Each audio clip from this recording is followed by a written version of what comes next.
முகத்தின் வெளிச்சமே, இயேசு ராஜனின் முகத்தின் வெளிச்சமே, முகத்தின் வெளிச்சமே. என் இதயம் இயேசுவுக்கு தெரியும், என் வேதனை இயேசுவுக்கு புரியும். என் தனிமை, என் சோர்வுகள் இயேசென்னை தேற்றுவார், இயேசென்னை தேற்றுவார். 2 கொரிந்தியர் 5வது அதிகாரம் 6வது வசனம். நாம் தரிசித்து நடவாமல் விசுவாசித்து நடக்கிறோம். விசுவாசித்து நடக்கிறோம். எல்லாரும் கண்களை மூடுங்க.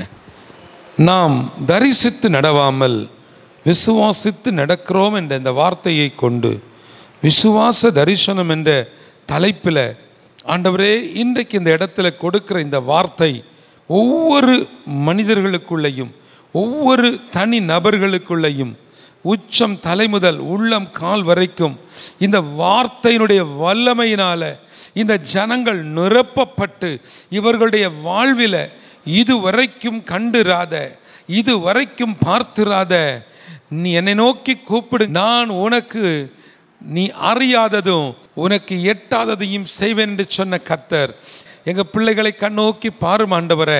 இந்த வார்த்தையை கொண்டு நீர் இவர்கள் வாழ்வில் ஒரு மாற்றத்தை கொண்டு வர வேண்டும் என்று சொல்லி நாங்கள் ஜெபிக்கிறோம். இந்த வார்த்தைகளை கேட்கக்கூடிய ஒவ்வொரு குடும்பங்களையும் என் ஆண்டவர் ஆசீர்வதியும்.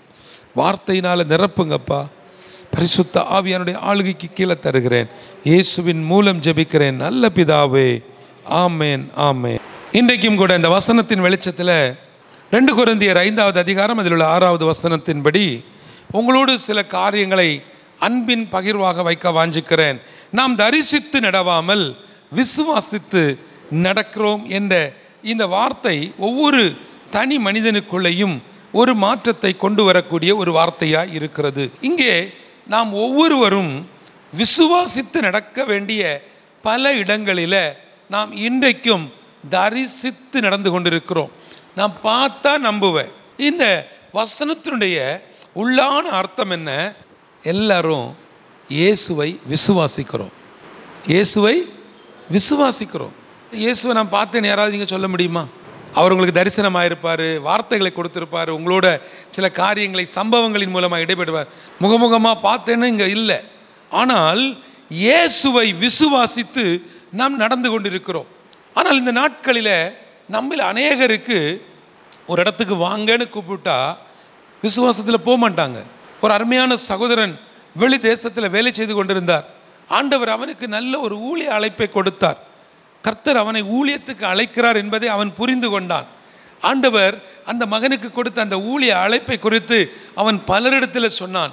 பல நாட்கள் கழிந்து 3-4 வருடங்கள் கழித்து அந்த சகோதரனை சந்தித்து, ஏன் பிரதர் நீங்கள் இவ்வளோ பெரிய ஊழிய அழைப்பு கிடைச்சோம், என்ன நடந்துச்சு, ஏன் நீங்கள் இந்த ஊழியத்துக்குன்னு போகலையே, கர்த்தர் உங்களை அழைச்சது உண்மைதானே, நீங்கள் பகிரங்கமாக ஆண்டவர் எனக்கு ஒரு ஊழிய அழைப்பை வைத்திருக்கார் என்று சொன்னீங்களே, அப்போ நீங்கள் விசுவாசத்தோடு போயிடலாமே அப்படின்னு சொன்ன பொழுது அவன் என்ன தெரியுமா சொன்னார்?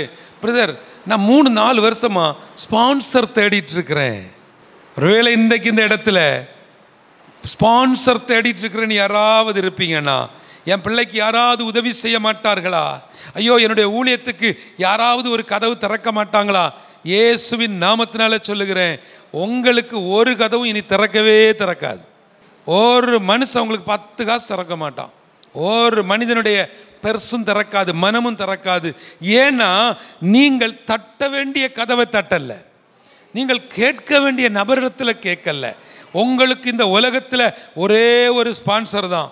அந்த ஸ்பான்சர் அண்ட சராசரங்களையும் படைத்த இயேசு ஒருவர் தான். என் அன்பு தேவ பிள்ளைகளை, உறுதியாக இருங்க, உறுதியாக இருங்க. இங்கே கண்ணை மூடுனா எனக்காக ஒரு தேசம் உண்டு என்ற நம்பிக்கை நமக்குள் இருக்க வேண்டும். அந்த நம்பிக்கையை விசுவாசமாய் மாற்ற வேண்டும். நீங்கள் விசுவாசித்து நடந்தால் உங்களுக்குள் அந்த மாற்றத்தை பார்க்க முடியும். சரியான விசுவாசி ஞாயிற்றுக்கிழமை சபைக்குள் இருந்து தன்னுடைய விசுவாசத்தினுடைய அளவுகோலை கூட்டுவான். செக் பண்ணி பார்ப்பான், தன்னை செக் பண்ணி பார்ப்பான். அங்கே நிறைய போதகர்கள் இருக்கிறீங்க. உங்கள் சபையில் உள்ள விசுவாசிகளை நீங்கள் அப்படி பயிற்றுவிக்கணும், அப்படி நீங்கள் அவர்களை உருவாக்கணும். சர்ச்சுக்குள்ளே வரும்பொழுது 2 காரியம் நடக்கணும். ஒன்று, அவர்கள் தங்களுடைய விசுவாசத்தினுடைய அளவை பார்க்கணும். அதாவது டயரில் எவ்வளோ காற்று இருக்குன்னு பார்க்கணும். 2வது, காற்று குறைவுன்னா நம்ம என்ன செய்கிறோம்? காற்றை அடைக்கிறோம். மொபைலில் சார்ஜ் கீழே போயிட்டுனா நம்ம என்ன செய்கிறோம்? சார்ஜ் ஏற்றுறோம். அதே போல் விசுவாசத்தில் நான் குறைவுபட்டால் ஞாயிற்றுக்கிழமை என் மேய்ப்பனிடத்தில் போய் கர்த்தர் எனக்கு தந்த அந்த ஆவிக்குரிய தகப்படத்தில் போய் நீங்கள் என்ன செய்யணும்? அந்த சார்ஜை ஏற்றணும். அப்போ உங்களுக்குள்ள விசுவாசத்தில் நடப்பதற்கும் விசுவாசத்தில் நடப்பதற்கும் விசுவாசத்தோடு நடப்பதற்கும் உங்களுக்குள்ள ஒரு வைராக்கியம் பிறக்கும். இல்லைன்னா நீங்கள் என்ன செய்வீங்க? யோசிச்சுட்டே இருப்பீங்க. என் அன்பு தேவ பிள்ளைகளே, நமக்கு ஒரு பெரிய நம்பிக்கை. 5வது அதிகாரத்தினுடைய 1வது வசனத்தை படிங்களேன். பூமிக்குரிய கூடாரமாகிய நம்முடைய வீடு அழிந்து போனாலும், பூமிக்குரிய கூடாரமாகிய நம்முடைய வீடு அழிந்து போனாலும், தேவனால் கட்டப்பட்ட கைவேலை அல்லாத நித்திய வீடு பரலோகத்திலே நமக்கு உண்டென்று அறிந்திருக்கிறோம். ராமேன் சொல்லுங்க. இந்த மரித்து போனவர்களுடைய வீட்டுக்கு அந்த அடக்க ஆராதனைக்கெல்லாம் போகும் பொழுது அங்கே நாம கூப்பிட்ட உடனே போறோம். அங்கே நம்ம எதுக்கு போகிறோம்? இன்றைக்குள்ள மாடலில் நம்ம போகலைன்னா இனி நாளைக்கு நம்ம இடத்துக்கு என்ன செய்ய மாட்டான், வரமாட்டான்னு தான் நம்ம போகிறோம். ஏன்னா நம்ம இடத்துக்கு அவன் வந்தானான்னு நம்ம பார்க்க போகிறது இல்லை. நாம் தானே அங்கே மெயின் சீனில் படுத்துருக்குறோம். அங்கே எங்கே போய் பார்க்குறதுக்கு? யாரெல்லாம் பாட்டு பாடுறாங்க நம்ம பார்க்க முடியுமா? ஒன்றும் முடியாது. ஆனால் இந்த மரணத்துக்கு ஏன் அழைக்கிறாங்க தெரியுமா? இது போல் ஒரு மரணம் உனக்கும் உண்டு. ஓவராக ஆடாத, கொஞ்சம் அடக்கி வாசி. வாழுகிற நாட்களில் கர்த்தருக்காக எதையாவது செய்யுங்க. இதை நீங்கள் புரிந்து கொள்றதுக்கு தான் என்ன செய்கிறாங்க? வாங்க, இந்த டேட்டில் இத்தனை மணிக்கு, சாயங்காலம் இத்தனை மணிக்கு அந்த அடக்க ஆராதனை, நல் அடக்க ஆராதனை. புரியுதா உங்களுக்கு? அப்போது நமக்குள்ள ஒரு கடுமையான ஒரு நம்பிக்கை, அசைக்க முடியாத ஒரு நம்பிக்கை என்ன தெரியுமா? என்னுடைய விசுவாச தரிசனம் என்பது நான் ஆண்டவருக்காக செயல்படுவேன், அவருக்காக கடைசி வரை ஓடுவேன். என்னை எங்கே கொண்டு இருத்தினாலும் மனரம்யமாக நான் இருப்பேன். என் அன்பு தேவ பிள்ளைகளே, நமக்கு ஒரு நம்பிக்கை இருக்கணும். ஆண்டவர் எனக்காக ஒரு பெரிய ஒரு வீடு அழிந்து போனாலும் எனக்காக கை வேலை அல்லாத ஒரு நித்திய வீடு பரலோகத்திலே எனக்கு உண்டுன்னு ஒரு நம்பிக்கை நமக்கு இருக்கணும். அப்போ அந்த நம்பிக்கை உள்ளவர்கள் விசுவாசத்தில் நடப்பார்கள், விசுவாசத்தோடு நடப்பார்கள். அவர்கள் விசுவாசத்தில் நடப்பது மாத்திரமல்ல, மற்றவர்களுக்கும் ஆசீர்வாதமுள்ள ஒரு பாத்திரமாய் மாறுவார்கள் என்பதில் எந்த ஒரு சந்தேகம் இல்லை. என் அன்பு தேவ பிள்ளைகளே, எபிரேயர் 11வது அதிகாரம் அதில் உள்ள 6வது வசனத்தை திருப்பிக் கொள்ளுங்க. எபிரேயர் 11 அதில் உள்ள 6வது வசனம். விசுவாசம் இல்லாமல் தேவனுக்கு பிரியமாயிருப்பது கூடாத காரியம். ஏனென்றால் தேவனிடத்தில் சேருகிறவர் அவர் உண்டென்றும் அவர் தம்மை தேடுகிறவர்களுக்கு பலன் அளிக்கிறவர் என்றும் விசுவாசிக்க வேண்டும். நல்ல கவனிங்களா, விசுவாசம் இல்லாமல் தேவனுக்கு பிரியமாய் இருப்பது கூடாத காரியம். இதனுடைய அர்த்தம் உங்களுக்கு புரியுதா?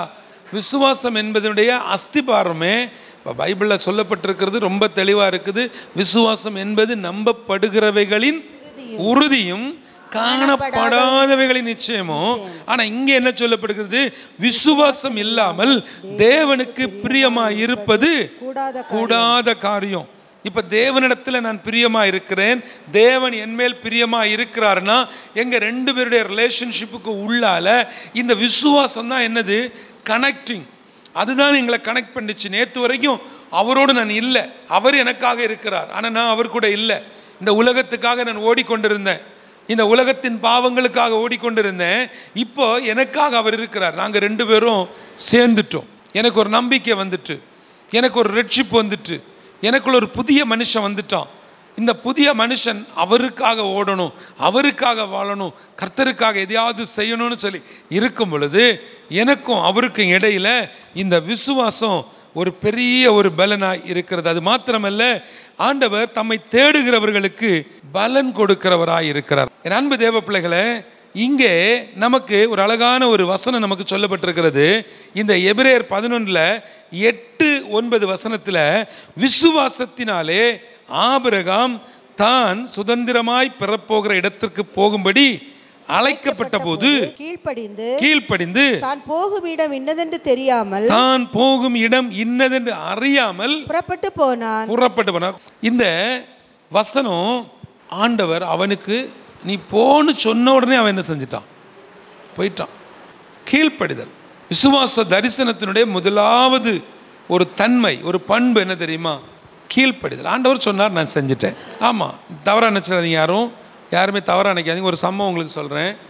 ஒரு அருமையான ஒரு குடும்பம் ஆண்டவர் சொன்னார்னு ஒரு ஊழியத்துக்கு காணிக்க கொடுத்தாங்க. 1.5 வருஷம் கழிஞ்சு அவருடைய இருதயத்துக்குள்ளால் ஒரு எண்ணம், நான் கொடுத்த காணிக்கை சரியான நிலத்தில், சரியான ஒரு ஊழியத்தில், இல்லைன்னா சரியான முறையில் அது பயன்படுத்தப்பட்டிருக்குமா அப்படின்னு சொல்லி ஒரு எண்ணம் அவருக்குள்ளே வந்துச்சு.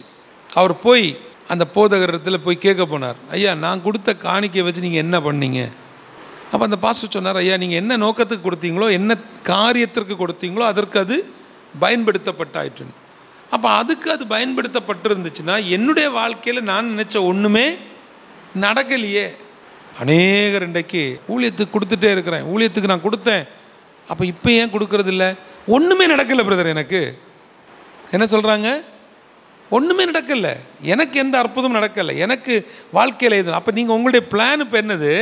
இந்த காணிக்கை என்பது தேவனுக்கும் நமக்கும் இடையில சின்னதாக ஒரு செட்டில்மெண்ட்டு, நம்முடைய சிந்தனை. அது ஆவிக்குரிய கிறிஸ்தவர்களுக்கு இருதயத்துக்குள்ளே இன்றைக்கி ஒரு எண்ணம் என்னன்னா, தசம பாகத்தை கரெக்டாக கொடுத்துக்கிட்டா நான் தாறுமாறாக நடந்தாலும் அவர் என்னை பரலோகத்துக்கு கொண்டு சேர்ப்பார். அவர் கூப்பிடலைனாலும், அவர் கூட்டிகிட்டு போகலனாலும் எங்கள் பாஸ்டர் என்னை கொண்டு போய் அங்கே சேர்த்துருவார். அப்படி வாழ்ந்து கொண்டு இருக்கக்கூடிய சிலர் இங்கே உட்கார்ந்து பரபரபரன்னு முழிச்சிட்டு இருக்கிறீங்க. இயேசுவின் நாமத்தினால சொல்லுகிறேன், நீங்கள் தேவனுக்கு பிரியமாய் வாழ்ந்து வாழுகிற நாட்களில் நீங்கள் விதைக்கிற விதைகள் நல்ல நிலத்தில் விதைக்கப்படுதான்னு பார்த்து விதைக்கணும். விதைச்சிட்டு இல்லை, பார்க்கிறது. ஆமேன் சொல்லுங்க. ஆமேன். நம்ம என்ன பண்றோம்? விதைச்சிட்டு, சின்ன பிள்ளைகள் பண்ணுவாங்க பார்த்துருக்கீங்களா? விதைய போடுவான், அடுத்த நாள் காலையில் போய் எட்டி பார்ப்பான், 3 நாள் கழிஞ்சு திரும்பவும் பார்ப்பான், 1 வாரம் கழிஞ்சு போய் பார்ப்பான், அதுலேருந்து என்ன வந்திருக்கும்? அந்த தளிர் அப்படி வந்து நிற்கும். தளிர் அப்படி வந்து நின்ன உடனே அந்த பிள்ளைக்கு ஒரே சந்தோஷம், நான் விதைச்சது என்ன ஆயிட்டு வளர்ச்சிருச்சு. கூட 3 நாள் கழிஞ்சு அந்த பிள்ளைக்கு இருதயத்துக்குள்ள ஒரு ஆசை வரும். எப்படி? இதில் வேறு எப்படி இருக்கும்? அது மாதிரி தான் இன்றைக்கி விசுவாசிகளும், நான் கொடுத்த காணிக்கை எங்கே விதைச்ச, நீ எங்கே போட்ட? விதைக்கு முன்பதாக நீங்கள் எங்கே விதைக்கணும், நான் விதைக்கிற விதை எங்கே விழணும். அன்பு தேவ பிள்ளைகளே, அநேகர் இன்றைக்கு ஊழியங்களுக்கு விதைக்கிறீங்க. விதைக்கிறதுக்கு முன்பதாக சரியான நிலம் எது, சரியான தரிசனம் எது, சரியான ஊழியம் எது? இப்போ விதைச்சாச்சு.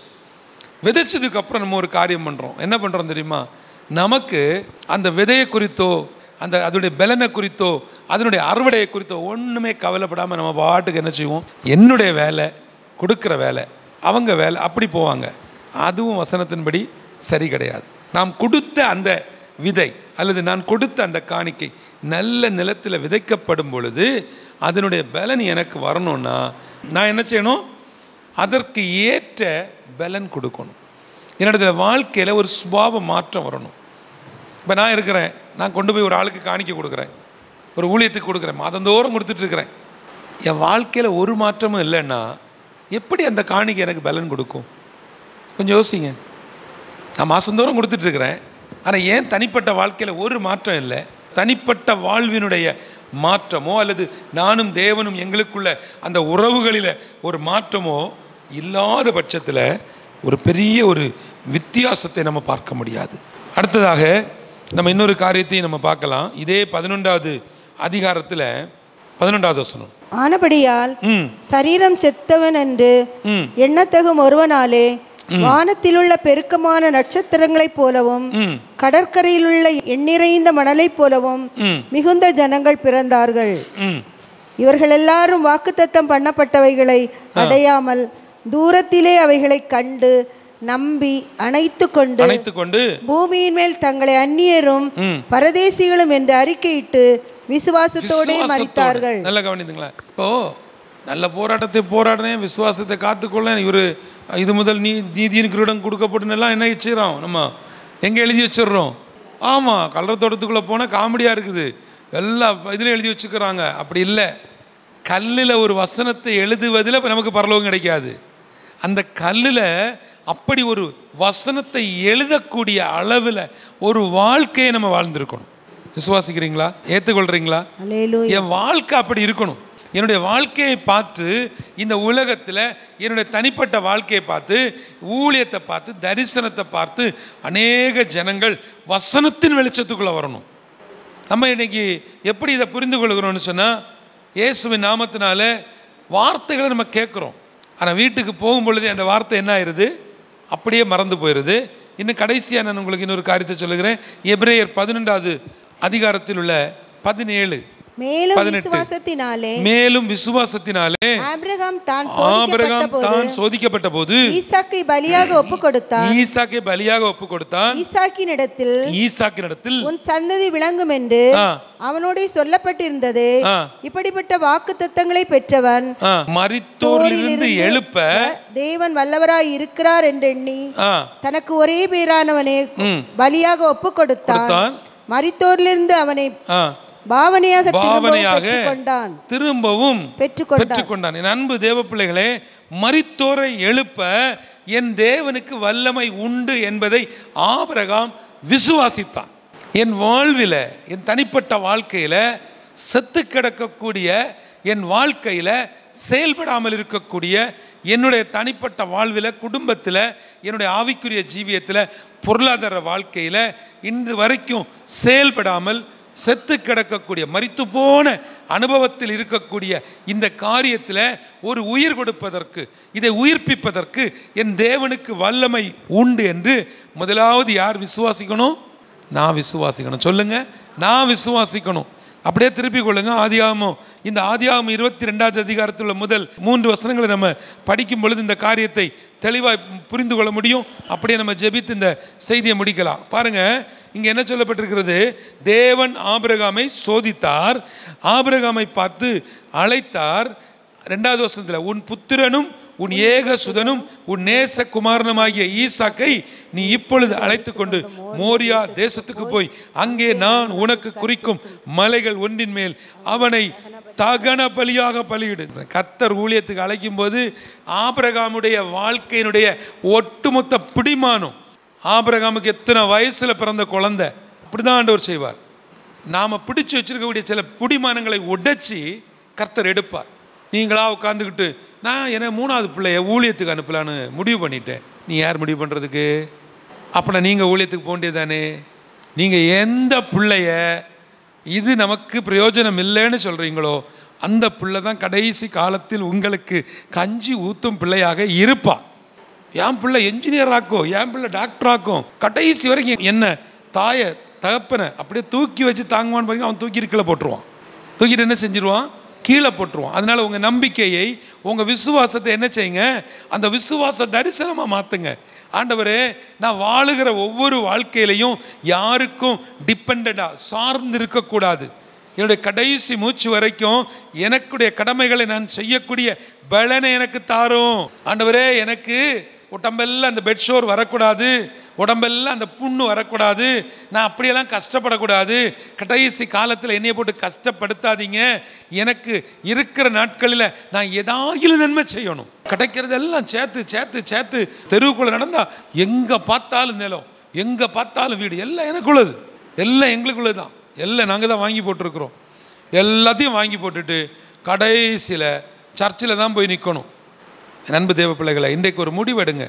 ஆபிரகாமுக்கு கர்த்தர் கொடுத்தது மிகப்பெரிய ஒரு விசுவாச தரிசனம். பாருங்க, 3வது வசனத்தில் சொல்லுகிறார், ஆபிரகாம் அதிகாலையில் எழுந்து. ஆபிரகாம் அதிகாலையில் எழுந்து. நீங்க சொல்லுங்க, ஆபிரகாம் அதிகாலை. அது மாதிரி உங்க பேரை போட்டுட்டு அதிகாலைன்னு சொல்ல முடியாது, அதிகாலைன்னு சொல்ல முடியாது. நீங்க இப்ப என்ன பேர் போடுப்போம்? மேத்யூ ஆகிய நான் காலையில் 8 மணிக்கு எழுந்து. எத்தனை மணிக்கு எழும்புறோம்? அதிகாலை மறந்து போச்சு. வாசிங்க. அதிகாலையில் எழுந்து தன் கழுதையின் மேல் சேணங்கட்டி தன் வேலைக்காரரில் 2 பேரையும் தன் குமாரன் ஈசாக்கையும் கூட்டிக் கொண்டு தகன பலிக்கு கட்டைகளையும் பிளந்து கொண்டு தேவன் தனக்கு குறித்த இடத்திற்கு புறப்பட்டு போனான். போதும், நல்ல கவனிங்க. ஒரே வார்த்தை தான். அவன் எங்க போனானா? தனக்கு குறித்த இடத்துக்கு. ஆண்டவரே எனக்கு குறித்தது என்ன? பக்தனாகிய யோபு சொல்லுகிறார்ல, என்ன சொல்லுகிறார்? எனக்கு குறித்திருக்கிறதை அவர் நிறைவேற்றுவார். ஆமென் சொல்லுங்களேன். எனக்கு குறித்திருக்கிறதை அவர் நிறைவேற்றுவார். எனக்கு என்ன குறிச்சிருக்கிறாரோ அது நடக்கும். இதுக்காக நான் வேற எங்கேயும் நான் அலைஞ்சு திரிய வேண்டியது இல்லை. ஏன்னா அவர் எனக்காக வைத்த திட்டம் அது. அது அவர் எனக்காக தந்த வார்த்தை, அது எனக்காக தந்த வசனம். ஊழியத்துக்குள்ள வந்தேன், கர்த்தர் இந்த வசனத்தை கொடுத்தார், அந்த வசனத்தை நான் பிடித்து கொண்டேன், அந்த வசனத்தை நம்பி நான் வாழ்ந்து கொண்டிருக்கிறேன். எனக்காக குறிக்கப்பட்டது நிச்சயமாய் நான் நம்புகிறது அவராலே வரும். விசுவாசிக்கிறீங்களா?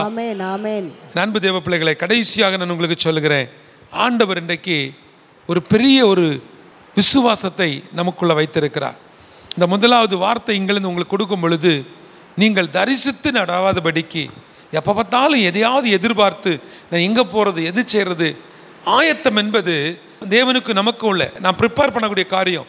நான் இந்த உலகத்தில் வாழ்வதற்காக நான் ஆயத்தம் செய்ய ப்ரிப்பரேஷன். அந்த ப்ரிப்பரேஷன் எனக்கும் தேவனுக்கும் இடையில் இருக்கக்கூடிய அந்த ரிலேஷன்ஷிப்பை உடைச்சிடக்கூடாது. என்னுடைய ஆயத்த பணிகள், நான் செய்யக்கூடிய கடமைகள், என் பிள்ளைகளுக்காக நான் செய்கிற கடமைகள்.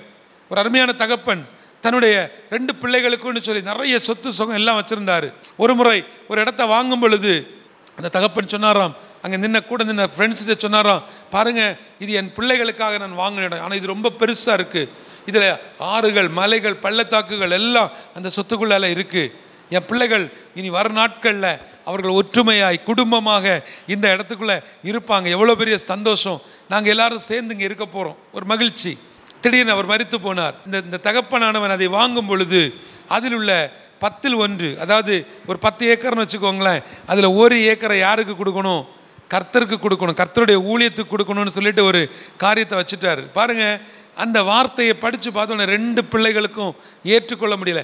சண்டை போட்டு நின்னவர்கள், சண்டை போட்டு 2 பேரை எதிர்த்துருவமாக நின்னவர்கள் அந்த ஒரு காரியத்தில் ஏன் ஆண்டவருக்கு கொடுக்கணும், எங்கள் அப்பா சொன்ன அந்த வார்த்தையை ரிமூவ் பண்ணணும்னு சொல்லி அந்த பத்திரத்தை விட்டு அந்த வார்த்தையை ரிமூவ் பண்ணதற்கும் 2 பேரும் இயேசுவின் நாமத்தினால சொல்லுகிறேன், இந்த வார்த்தையை வீடுகளை உட்கார்ந்து ஒருவேளை நீங்கள் கேட்டுக்கொண்டு இருக்கலாம். இன்றைக்கி 2 பேரும் டயாலிசிஸ் இல்லாமல் வாழ முடியாது. விசுவாசம் என்பது நம்பப்படுபவர்களுடைய உறுதி, காணப்படாதவர்களுடைய நிச்சயம். நமக்கு ஒரு நம்பிக்கை உண்டு, அவர் வருவார், நம்மை அழைத்து செல்லுவார். அந்த விசுவாசம் உள்ளவர்கள் நீங்கள் எடுத்த பொருத்தனைகள் எதுவாக இருந்தாலும் கர்த்தருக்கு அதை நிறைவேற்றுங்க, அதை நிறைவேற்றுங்க. அது சின்ன பொருத்தனையாக இருக்கலாம். ஒருத்தர் சொல்கிறாரு, பொருத்தனை எடுக்கும் பொழுது எங்கள் பாஸ்டருக்கும் எங்கள் சபைக்கும் எனக்கு ஐக்கியம் இருந்துச்சு பிரதர், இப்போ நான் நிறைவேற்றுவதுக்கு ஆயத்தமாக இருக்கிறேன், ஆனால் நான் இப்போ அந்த சபையில் இல்லை, வெளியே போயிட்டேன். அப்போ நான் யாருக்கு கொடுப்பது? கேள்வி. யோசிச்சு பாருங்கள், நீங்கள் எந்த இடத்திலிருந்து அழைக்கப்பட்டீர்கள், எந்த நிலைமையிலிருந்து கர்த்தர் உங்களை தூக்கி எடுத்தார், யோசிச்சு பாருங்கள். தகப்பன் மரித்து போன அந்த 2 பிள்ளைகளும் ஒரு 10% என்னென்னு சொல்கிறது, ஒருவேளை 1 ஏக்கரில் 2 ஏக்கர் இடத்தை அன்றைக்கு ஊழியத்துக்கு கொடுக்கணும்னு அவர் எழுதின அந்த பத்திரத்தையே மாற்றுவதற்கு 2 பேரும் ஒன்று சேர்ந்து நின்னவங்க. இன்றைக்கு 2 பேரும் தமிழ்நாடை விட்டு பக்கத்தில் போய் 2 மாநிலங்களில் இருக்கிறாங்க. 2 பேருக்கும் டயாலிசிஸ் இல்லாமல் வாழ முடியாது. இன்றைக்கி இந்த சொத்து சுகம் ஒன்றும் கை கொடுக்கல. 2 பேருக்கும் அந்த டயாலிசிஸ் இல்லைன்னு சொன்னால் அந்த சிறுநீரகம் செயல்படாத அளவுக்கு இன்றைக்கி வாழ்க்கை மாறி போனது. உங்களை பயங்காட்டல. வாழுகிற நாட்களில் சந்தோஷமாக இருங்க, சமாதானமாக இருங்க. உங்களுடைய காயங்களை கட்டக்கூடிய தெய்வத்தை பலமாய் பிடித்து கொள்ளுங்க. இந்த வசனத்தில் சொல்லப்பட்டிருக்கிறது பார்த்தீங்களா, ஆபிரகாமுடைய நம்பிக்கை, அந்த ஒரே மகனை கொண்டு போய் என்ன செய்கிறாரு, பலி கொடுக்க துணிஞ்சு போகிறார். கடைசி நிமிஷம் வரைக்கும் அவருடைய நம்பிக்கை என்னென்னா, என் பிள்ளையை பலி கொடுக்க நான் ரெடியாக இருக்கேன், ஆனால் என் பிள்ளையை பலி கொடுக்க விடாமல் பாதுகாக்க எனக்கு ஒரு தெய்வம் உண்டு, என் வாழ்க்கையில் ஒரு தீங்கான காரியத்தை அவர் அனுமதிக்க மாட்டார் என்ற நம்பிக்கை நமக்குள்ள, அதுதான் விசுவாச தரிசனம். நம்ம எல்லாரும் எழும்பலாமா? நான் ஜெபித்து முடிக்கிறேன். எல்லாரும் கண்களை மூடி ஜெபிக்கலாமா? ஆண்டவரே, இன்றைக்கு நாங்கள் கேட்ட வார்த்தை தரிசித்து நடவாமல் நாங்கள் விசுவாசித்து நடக்கக்கூடிய ஒரு பெரிய பாக்கியத்தை எங்களுக்கு தர வேண்டும் என்று சொல்லி ஜெபிக்கிறோம். ஆண்டவரே, உமக்கு நன்றி. ஆண்டவரே, உமக்கு நன்றி அப்பா. 2 காரியத்துக்காக நான் ஜெபிக்க போகிறேன். கற்பத்தின் கனிக்காக நான் ஜெபிக்க போகிறேன். குழந்தை பாக்கியத்துக்காக பல வருடங்களாய் காத்திருக்கிறவர்கள், விதைப்பின் பலனுக்காக காத்திருக்கக்கூடிய எங்க குடும்பங்களுக்காக நான் ஜெபிக்க போகிறேன். பரிசுத்த தெய்வமே, உம்முடைய பரிசுத்த பாதுகாப்பு எங்க பிள்ளைகளுக்கு கிடைக்கட்டும். ஆண்டவரே, குழந்தை பாக்கியத்துக்காக காத்து கிடக்குறாங்கப்பா, ஒரு விஷயம் மனம் இறங்குங்க ஆண்டவரே, மனம் இறங்குங்க ஆண்டவரே. இன்னொரு காரியத்துக்காக நான் ஜெபிக்க போறேன். இந்த காரியமானது ஊழியத்தில் ஆண்டவர் என்னை இன்னும் வல்லமையாக எடுத்து பயன்படுத்தணும். தரிசனம் கிடைச்சி பல வருடங்களாக ஓடிக்கொண்டிருக்கிறேன்.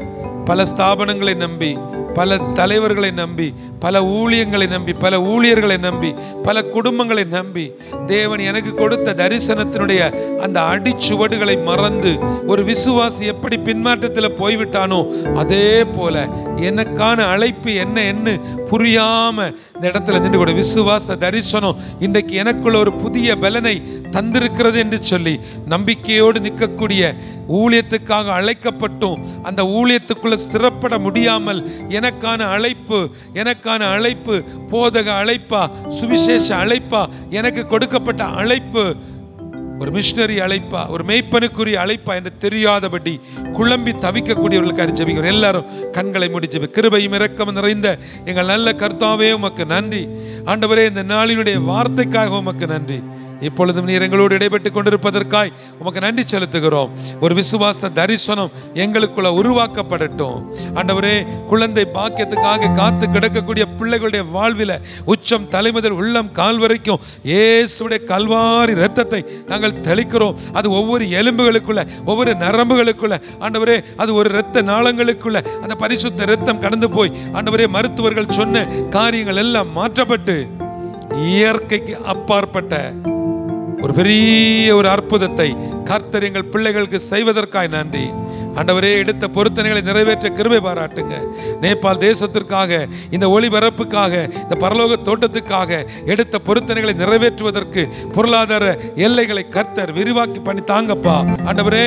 நான் எடுத்த பொருத்தனை ஒருவேளை அது ரட்சிப்பா இருக்கலாம், மனம் திரும்புதலா இருக்கலாம், ஒருவேளை அது ஞானஸ்நானமா இருக்கலாம், அல்லன்னு சொன்னா ஒரு ஆவிக்குரிய காரியமா இருக்கலாம். அபிஷேகத்துல ஒரு பெரிய பொருத்தனை எடுத்திருக்கிறேன், இன்னும் அந்த பொருத்தனையை நான் நிறைவேற்ற முடியாம தவித்துக் கொண்டிருக்கேன்னு சொல்றவங்க எல்லாரும் வாய்களை திறந்து ஜெபிக்கலாமா? வீடுகளில் உட்கார்ந்து எங்களோடு ஜெபிக்கிற ஒவ்வொரு குடும்பங்களுக்காய், ஒவ்வொரு தனி நபர்களுக்காக நான் ஜெபிக்கிறேன் ஆண்டவரே. குறைந்தபட்சம் ஒரு தரிசனத்திற்காக ஒரு மிஷனரி ஆகிலும், ஒரு குழந்தை ஆகிலும், ஒரு கிராமத்தை ஆகிலும் என்னால் முடிந்த அளவு நான் உதவி செய்வேன் என்று சொல்லக்கூடிய ஒரு நல்ல தீர்மானத்தை, ஒரு நல்ல பொருத்தனையை எடுப்பதற்கு கர்த்தர் கிருபை பாராட்டுங்க அப்பா. இந்த நேரத்திலையும் கூட முதியோர்களுக்காக ஜெபிக்கிறேன் ஆண்டவரே. வாழ்ந்த நாட்களில் நல்ல வேலை, நல்ல செயல் திட்டங்கள், அநேகருக்கு பிரயோஜனமான ஒரு வாழ்க்கை, இன்னைக்கு ஓய்வு பெற்ற நாட்கள் எல்லாராலையும் தள்ளப்படுறாங்கப்பா, எல்லாராலையும் புறக்கணிக்கப்படுறாங்கப்பா. சாப்பிட்டீங்களான்னு கேட்க ஒருத்தரும் இல்லப்பா, விசாரிக்க ஒருவரும் இல்லை ஆண்டவரே, விசாரிக்க ஒருவரும் இல்லை ஆண்டவரே. காயப்பட்ட இவர்களை காயம் கட்டுவதற்கு, இந்த இடத்துல ஒரு கட்டடத்தை உருவாக்குவதற்கு நீர் ஜனங்களை எழுப்பி தாரும் ஆண்டவரே, ஜனங்களை எழுப்பி தாரும் அப்பா ஆண்டவரே. இப்படிப்பட்ட செயல் திட்டங்களை ஒன்றுமில்லாத எங்கள் கரங்களில் நீங்க தந்திருக்கிறீங்கப்பா. எங்களுடைய ஒரே விசுவாசம், எங்களுடைய ஒரே அசைக்க முடியாத விசுவாசம், நீர் எங்களை கொண்டுதான் இதை செய்து முடிப்பீர், எங்கள் கரத்தின் கிரியைகளை கொண்டுதான் இதை செய்து முடிப்பீர். இயேசுவின் நாமத்தினால அதற்கு இவர்களை ஒரு கருவியாய் கர்த்தர் எடுத்து பயன்படுத்துவதற்காய் நன்றி. உம்முடைய பரிசுத்த தொடுதல், ஒரு டிவைன் டச், ஒரு பரிசுத்த தொடுதல் இந்த இடத்துல வெளிப்பட்டு கொண்டிருப்பதற்காய் நன்றி.